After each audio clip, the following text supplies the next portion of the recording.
We're back. Hey, Jacob. We are so back. We are back. You know what I realized when I was heading down here and grabbing equipment and stuff and getting ready to record is that I'm wearing the same shirt I wore in my Wonka video, and so it feels disrespectful that you're not wearing yours, but it's okay. I feel like I'm staying true to the medium. And no, it doesn't mean I haven't done laundry since I got back to college. I couldn't even tell you what shirt I wore. You're probably wearing the same shirt, and no one can prove that in any way possible. None. No. There's definitely not a picture of me in my review right now. Just right there. I just don't have my Wonka hat with me. You know what picture I'm going to put right there? As you said, I'm going to put a picture of me going. We are doing a Wonka review, but not a Wonka review, and not a Willy Wonka review, a Charlie in the Chocolate Factory review. It's a movie that exists between the time of the first Willy Wonka movie and the Wonka movie that I loved. And, you know, I think Andrew also really loved it. One thing that I remember Andrew saying at the very end of his video, which is really all I paid attention to, was that, you know, this movie brings wonder, and I think it really it inspires a lot.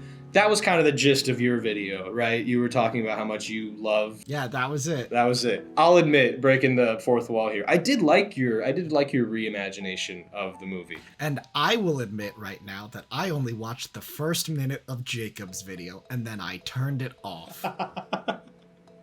I watched your video like 5 times.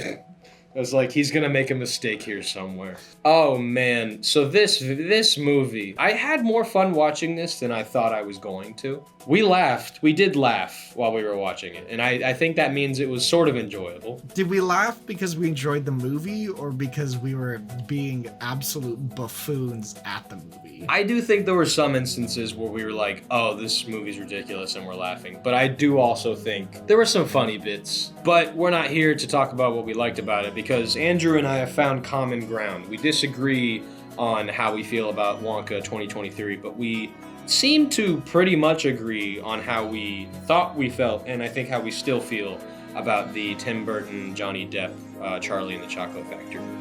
And what is our conclusion, Andrew? It's as bad as Madam Web. Oh!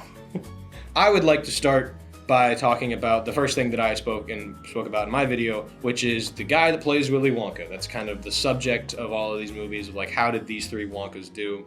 I don't like Johnny Depp's Willy Wonka really at all. I'm not a big fan of the fact that like Willy Wonka's weird, and we talked about this when we watched it together. Willy Wonka is supposed to be a weird guy, and I think Gene Wilder and I think Timothée Chalamet were very weird and quirky in their roles. I think Johnny Depp was just unlikable and weird, and kind of a psychopath. I know every Willy Wonka is a psychopath, but this guy wasn't very good at hiding it, unlike the other 2, I think. Yeah, I think that this Willy Wonka was weird in a way that, with the Gene Wilder and the Wonka one, they're weird, but there's like a level of imagination, and there's a clear they're weird because they're kind of like a kid, and kids are weird, and they've embraced that part of themselves, and it's weird to see an adult acting kind of like a kid or thinking like one. Whereas I thought with this Johnny Depp one, he was more like, don't let your kids around him weird, than like, oh, he's kind of like a kid weird. Yeah, I think what also, I mean, this relating to Johnny Depp's take on Wonka. No, you'll get there. Don't worry, you'll get there. I'll get Johnny Depp's take on Willy Wonka is there was a lot of tying back to his past, which is, you know, not something that no one's asked about. That's the reason that, you know, Wonka 23 exists. We've all asked, like, what's his past like?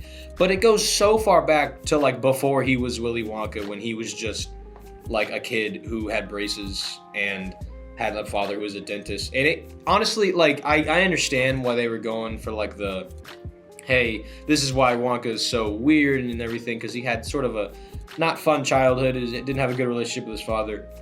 I think it distracts from the point of the whole movie and the point of the story of Wonka. There's like these intercutting things of like, oh, here's his father, and here's why Wonka loves to make candy, and here's why his teeth are so perfect. His teeth are scarily perfect in this movie, and I'm not a big fan of that. It makes me jealous / scared of this character. I know it's a weird detail, but I don't like it. I think that his weirdness and what you're highlighting, like his motivations, was one of my biggest issues with this movie. Was like, why is Wonka doing this? Like, there's a bit of this, he wants to hand it off to the next person, but also he has daddy issues. And I just felt like those are two different movies. Either he's doing this because he has daddy issues, or he's doing this because he's getting old. But kind of both happening just felt like throwing two different ideas at the board and being like, oh, everyone in the audience will pick one of these two to latch onto, and then they'll have that version of the movie, and we'll just like do both at the same time and let the audience pick. Yeah, I think what this Tim Burton version of Willy Wonka did, or was trying to do, was what the original Willy Wonka and Wonka 2023 did separately. And I think that's okay, and I think it's a good lesson to be learned from any filmmaker that, like, if you want to tell a different part of the character's story, as much as, you know, there's so much, it's like the sequel, pop culture kind of, like, that's like such a thing right now, people making all sorts of sequels. It's okay to make another movie if you wanted to, like, I think what they did here is they put too much in one movie, and they tried to do what two movies can do. And I think that this, you said something that really interests me, that like it's okay to tell a different story with the same backdrop. Because just today, one of my friends was talking about the Wicked trailer, and she was saying that Wicked, like, is a different story than Wizard of Oz, and it kind of retcons and changes things. So like, it's okay, you can enjoy that, but don't expect me to accept this as a true prequel. Whereas I think with this Charlie in the Chocolate Factory? Charlie in the Chocolate Factory. Yeah. With Johnny Depp in the factory, it was like you had the opportunity to tell a very different story, where it's like, this is a guy who has dad issues and is upset with feeling like he never got to have a proper childhood and wants to let some kid have the childhood forever. Almost like if he always has to be an adult and someone always gets to be a kid, they'll cancel out and everything will be normal. Like, he's tried to make up for that mistake. And that's a really interesting idea. It just then gets lost in this, well, I need to like do Willy Wonka, but it's Succession. Yeah, and you raised another good point of like, this is a really cool idea. And I do think the motivations of Wonka in the Gene Wilder version are still somewhat clear in a very more nuanced way. So how did they do that? And how did Johnny Depp and Tim Burton not execute that with more story? How in the world did one movie do less and tell more? Well, I think that's exactly it. They did less. They just were like, okay, he's getting old. He needs to get his next person. And that's it. And then, you know, there are other questions to have, but the movie isn't required to answer them. It's more of like, oh, wow, that'd be an interesting sequel or prequel. Or there's so many other stories to tell in here that I couldn't imagine. Whereas this one was like, kind of like, oh shit, people are going to be wondering that. Okay, so this is why that's happening. Anyways, back to the movie. And it was like, no, you don't even need to tell us that. We'll just like wonder about it separate. Yeah, it makes me like start to think like, I wonder what this movie would have looked like had those cuts to his childhood not even been there. Had it just been like a, let's see what it looked, just present day. I wonder what it would have felt like. I worry that we would then be standing here and being like, well, this is just the Gene Wilder Willy Wonka, but they made it 20 years later, more special effects, but there's nothing different about it. That it would just be, oh, they just remade the movie for a cash grab, kind of like when they make Lion King and then live action Lion King, and it's just the same thing, basically. Whereas there was an attempt to add new information, but I almost feel like there was an obligation felt by the creators to still make it the original thing, when, I don't know the legal side of this, but you didn't have to keep it beat for beat the same otherwise. You could have had some leeway, and I think people would have forgiven you because there was another story being told. Yeah, I almost wonder if there's a universe in which they decided to do with Johnny Depp, because Johnny Depp, it looks like a little bit of a younger Willy Wonka than Gene Wilder does a little bit. Not as young as Timothée Chalamet is attempting to be, but like, I wonder if there's a universe in which they just did what the 2023 Wonka did, and they just attempted to make their own sequel. Because they put that little bit in the movie where he's exploring the jungle or whatever. Like, that could have been a fun, like, oh, it's an adventure Willy Wonka movie, and it's just him. And then we could have seen Johnny Depp maybe have more time to develop his Willy Wonka. Yeah, and I think that is the perfect example of I didn't need that piece of information. I'm curious about the Oompa Loompas, but I don't need a 5-minute detour on how he got the Oompa Loompas.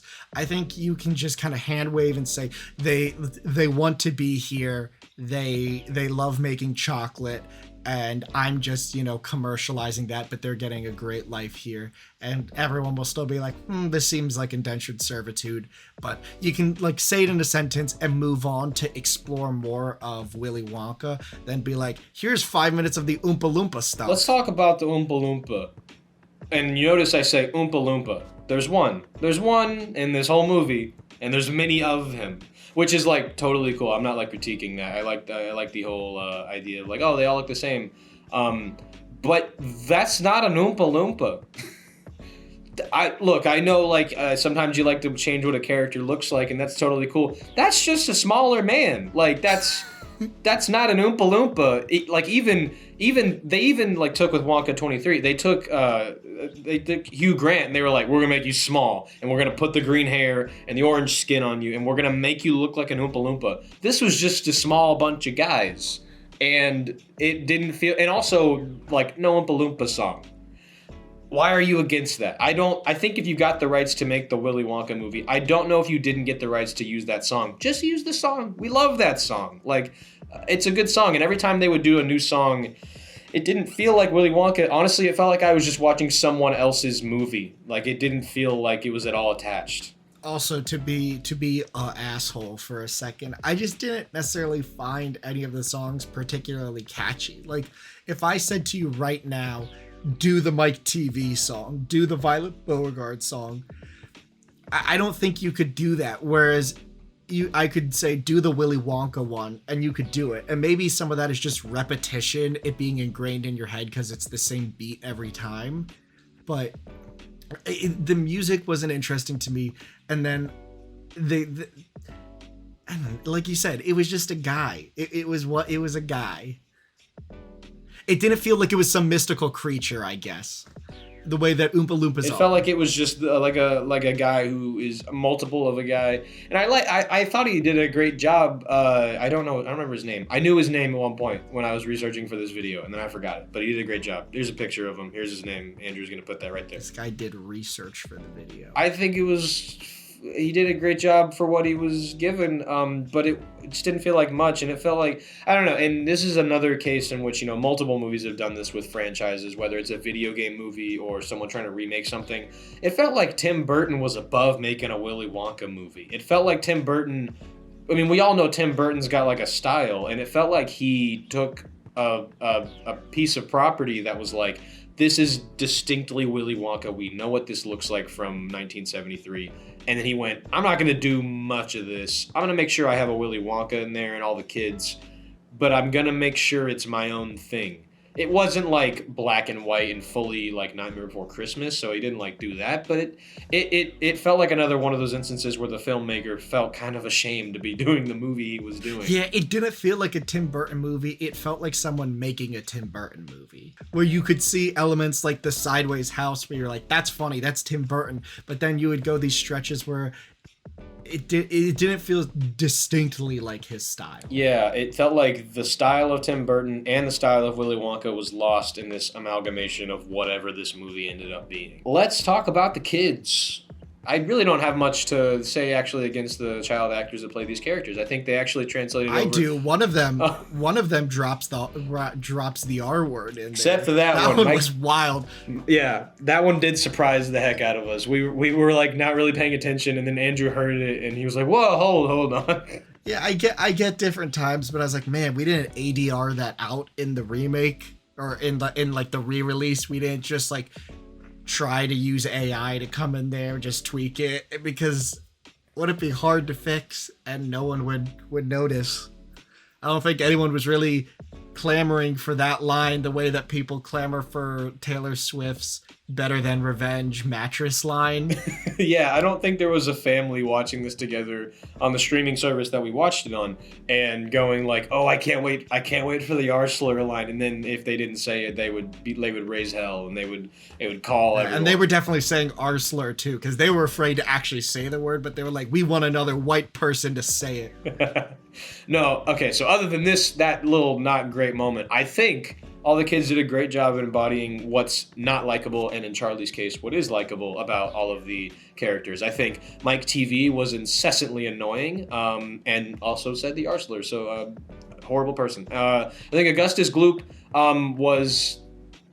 So now I'm realizing that maybe I didn't think they did the best job. I obviously have such a warm spot in my his heart for the character original. doesn't have a lot to go with. His character, they're basically like, be fat and like chocolate. There's no like if you're gonna make him a gluttonous person, there wasn't much more else to do. You can make this kind of physical embodiment of gluttony, but he didn't like do anything else besides just like want food. So he didn't have much to work with. Yeah, I mean, for a character like most of the quote unquote sins that Willy Wonka is trying to cleanse of these children, for lack of better phrasing, for a kid that has gluttony, really, Andrew's right. All you got to do is you find a kid that's like somewhat heavy set, and they don't really give him much direction.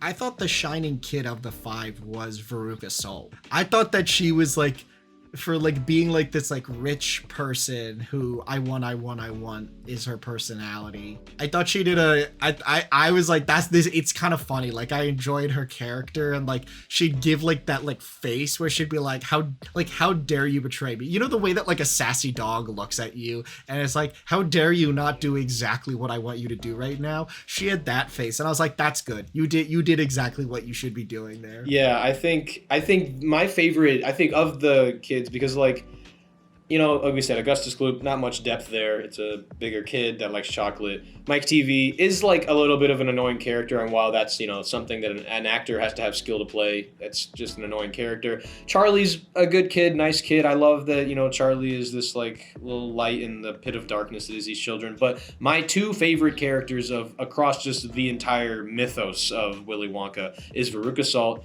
and Violet Beauregard. They just have the most about them that makes them targets for Willy Wonka as bad children. I love that, like you said, Violet Beauregard, and in both instances that they've been played, have been really annoying, rich, spoiled brats, and I think they've been played really well. And to say that there's depth to that kind of character means that that person really had to put on a performance. I think Violet Beauregard being this like a kid who is definitely, you can tell, been like pushed by her parents, more specifically just her mother actually, to like always be competing and you always got to be the best or whatever. And it's portrayed pretty well in both characters. I especially like the actress who did this one. She was in Bridge of Terabithia, right? We talked about that at one point. Is that who this actress was? Yeah, I think that's where she is.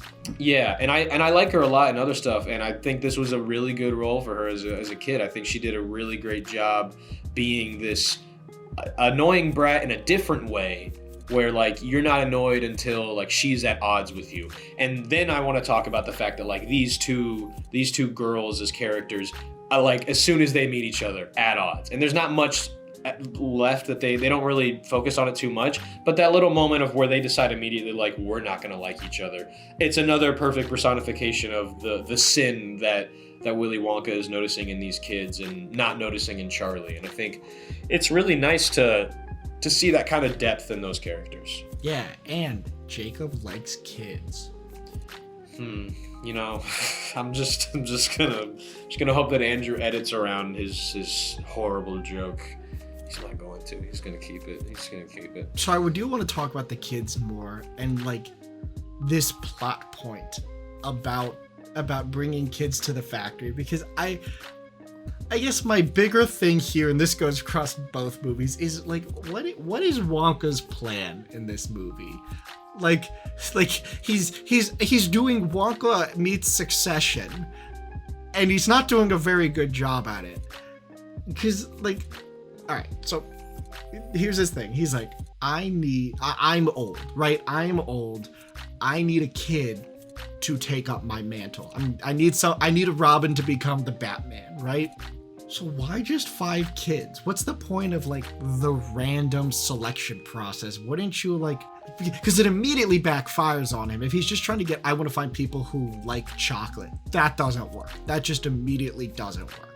I guess then, okay, so that happened. So the random people, is he like okay with the system getting rigged? Like, why is he actively trying to mess with these people if he's trying to find his successor? Does he just like not like kids? Like, why just 5? What's the point of the unlimited chocolate? Like, I just like, what's he up this to was here? so fun to watch this movie, and I bet it would be equally as fun to watch the 1973 with Mister, because the whole time he kept having to reiterate how bananas this storyline is, and how like insane, and like I fully agree. It's not like, oh, I've watched it more than you have, so I think it's cooler. I fully agree. It's insane. Willy Wonka is an insane man. He's a fun guy, but he is insane and a little bit kind of crazy in the way that he's gone about this. I would make the argument that it wasn't as random as we'd like to believe. That like Willy Wonka does have a lot of this power and influence, not on the world, but he's got a lot of resources, and so he's got to have some sort of power and influence to possibly rig it himself. There's a chance that, I mean, there's plenty of theories about this because, the book existed, and then the movie existed, and then this movie existed, and there's plenty of theories of like, oh, well, did Willy Wonka, have Charlie from the start, and he just wanted to make sure that surrounded by all of these horrible kids that Charlie wouldn't fall to his horrible kid ways that he thinks all kids might inherently have. That's a big thing that I think is tested in a theme that is in the forefront of the original Wonka movie, because there's the ending, or not the ending, at one point Charlie's tempted by Slugsworth to steal something from the factory and bring it back to him. And Charlie is the only kid who doesn't take it and leaves it back on Wonka's desk. And then Willy Wonka's like, you win, I tested you. That sense of like Willy Wonka is testing everyone is more prevalent in the original movie. In this one, it does seem like Johnny Depp's Willy Wonka fully spied on the Bucket family and was like, you know what, well, I found my guy. I'm just going to make sure he's surrounded by all these kids and he doesn't fall to his evil childish ways. And then he's like, all right, this guy's good. Okay, well, because you're touching on then my other issue with this movie. Okay, because let's accept that premise is true, right? So he's like trying to tempt all the other people to fall for some issue, right? Like whatever, we've said that they kind of are emblematic of various sins and their pitfalls are their sins. So like he tempts Charlie with have a better life. Charlie rejects it, and Wonka's like, okay, time to face my dad issues. Yeah, that's yeah. Like, what? No, it's something where that is because the storylines line up pretty much as we've discussed as to like other than the flashing back to his childhood with the two movies, Gene Wilder and Johnny Depp's movie. This is where Johnny Depp's movie takes a hard left turn, and I think the Gene Wilder movie stays on the correct path of like. Oh, let's not go to another storyline. Let's get to the end. Let's like resolve the thing you started, Wonka, of like tempting every child. And what I think I really like about the 1973 version is that every child is tempted by like their own specific kinds of things. How like the glutton is tempted with a bunch of chocolate. The girl who wants to have a challenge is tempted with like the you can chew this gum forever. And Veruca Salt wants a bunch of or in the original I guess wants a goose egg. Veruca Salt wants everything.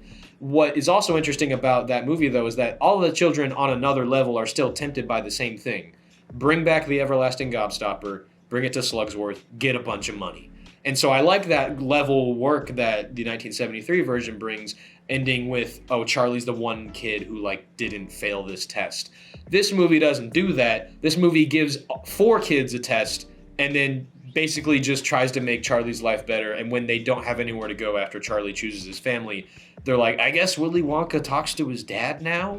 Like, it does feel like, even though they planned this movie, after they wrote what they wrote of like, oh, so now Charlie says no. And then the writer's room, they're like, oh, well, then should he just talk to his dad? I guess family's the theme now. Like, it does feel like a weird left turn. And that's where the 1973 version wins for me over this one. Yeah, it feels like they were reading Save the Cat and the hero is supposed to reject the call, but they're like, let's do that in Act 3. Yeah, they were perpetuating it. Let's do that right at the very end. Yeah, they kept bringing it along, drawing it out. And I think that you've hit on something that if I remembered 1973 Willy Wonka more, I would enjoy it more.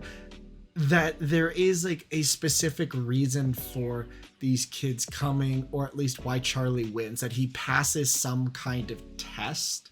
In this movie, you do get something cool that the original one doesn't get, which is you get to see the kids leave the factory and see them all messed up. I was like, okay, cool. So Wonka just messed these people up for the rest of their lives, and that was it. He was like, you suck, and I'm gonna make you be bullied now because you're weird. Yeah, what I do, yeah, you touch on a good point there, where at least in like the 1973 version, they saved face for Wonka by not showing us how horrible these people's lives are. Maybe not as horrible. Some people are just blue, and then some people are like ridiculously tall. Like, I'm horrified to see what the rest of Mike TV's like life looks, because he's super tall. In the original Willy Wonka, like the first 3 people get kind of messed up, but it's not like terrible. Let me explain. So like Augustus Gloop, he goes to the chocolate thing, but he's fine. Like, he's just covered in chocolate. I'll go to Veruca Salt. She goes down to the trash, so she's just trashy. Even Violet Bogart in that one doesn't get like blown up to the size of the room. It's just like we gotta squeeze the juice out of her. But in this, and then it's like that's like fine until Mike TV, where it's like we shrink him, and it's like okay, like that's you don't come back from that one. So where this one, where it was like now 2 of them are genuinely messed up, and one of them smells like trash and one of them is covered in chocolate, where like I maybe wish this one went a little bit harder with some of them on like we are going to mess these people up for their lives forever. Yeah, I mean, yeah, because if they wanted to change it a little bit, which I am not against like taking a property and changing it a little bit. I don't think you should just copy and paste a movie. Unless you're doing something with like Wonka, which is the prequel, and I'm totally fine with that. When you're doing the same storyline, I'm fine if you put a little bit of something in there, but don't completely change it, but then don't go the distance of like showing us how horrible these people are. It's almost like they decided they wanted to do their own take, like a totally different take, but then towards the end they realized, we should reel back a little bit. And then it's a weird in between, it feels like. And so I think a lot of people really like this version just because it's the first version they saw, and that might be why I don't feel the same way that I saw. I mean, well, it's not. I've explained for now the whole video why I don't feel the same way, but inherently it could be that I didn't see this version first. And if people have a special place in their heart, that's great. This still is a Willy Wonka movie, and at the end, I still did enjoy seeing a Willy Wonka give a Charlie a life of like a better life. And in the end, there's the bare bones that exist in this movie where I still enjoyed seeing a story. And to that point, this is also a kid's movie. It doesn't need to do all these adulty things perfectly. If you were a kid and you watched it and you're like, damn, I shouldn't be an asshole because bad things might happen to me. I should be like humble and like approach things with good intentions, and hey, also like make sure like I have a good relationship with my parents. Like, then as a kid, this movie did what it should. And I don't want to like totally bash this because it's not meant to be held up as like fine art. It's Willy Wonka. It's a kid's book. We don't need answers on everything. It's just funny to come back as like a 23, 24-year-old and like realize how forgiving the child mind is to movies. Yeah, and that's what it's. But it's weird, isn't it? That like it does feel like when you watch all 3 of these, this does seem like the most movie for children of the 3, because like. And that could be so wrong of like what they were attempting to do, but Willy Wonka and the Chocolate Factory with Gene Wilder is like a fun kids movie at time, but like I can't really nail down what the demographic is for that. Wonka 2023, like a kid definitely could watch it and enjoy it, but there's plenty of adult themes in there that like and like heavy themes that like could go over a child's head. So it's not just for kids. This did feel, and you think you nailed it right on the head. This did feel like it was for the children, and I'm cool with that. I think that's fun. I like that you did that. I just don't like your movie. Yeah, well, I think Tim Burton is quaking in his boots right now, and Johnny Depp. So watch out, Jacob. They might be coming for you. Yeah, you know, Tim Burton and Johnny Depp have their weekly slumber party where they're watching one semester videos. They've been waiting for a while.